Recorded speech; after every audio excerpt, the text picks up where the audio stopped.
Bagaimana kalau nama Keling memang sengaja dilupakan?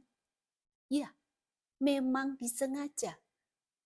Karena semakin kita telusuri, semakin kita telisik sejarah Nusantara, kita semakin yakin justru nama Keling lebih dulu ada dalam sejarah kerajaan Nusantara. Kenapa Kalingga lebih sering disebut daripada Keling? Kenapa Keling justru asing di telinga kita? Apa yang sebenarnya terjadi? Keling disebut dalam kisah Nusantara, ada yang menyebut sebagai Holing.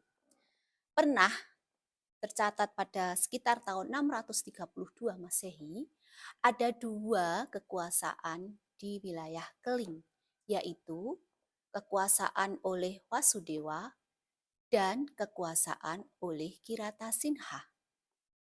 Kenapa ini terjadi? Kalau dilihat dari turut ke belakang, salah satu saudara Wasudewa yaitu Dewi Wasundari menikah dengan putra mahkota kerajaan Kalingga yang bernama Kiratasinha. Entah apa yang terjadi, pada tahun 632 Masehi, Dewi Wasundari beserta sang suami kembali ke Keling, kembali ke tanah kelahiran Dewi Wasundari, kembali ke kampung halaman, kembali ke tanah airnya, dan meminta hak kekuasaan atas Keling.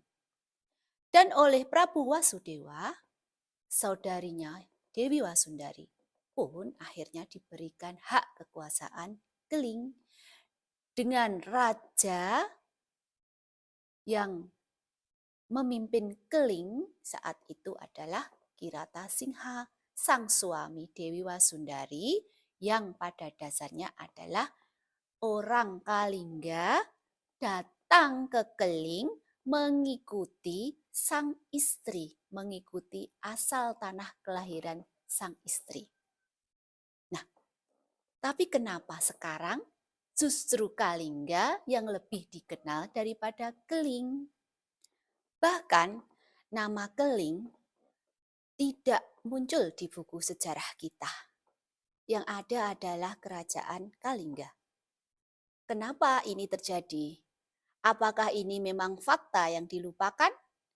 Coba kalau menurut kamu, kenapa sejarah menyebut sebagai kerajaan Kalingga yang konon dari India? Kenapa bahkan buku sejarah kita tidak menulis nama kerajaan Keling? Kenapa ini semua terjadi? Apakah ini fakta yang dilupakan? Ataukah ini memang sengaja?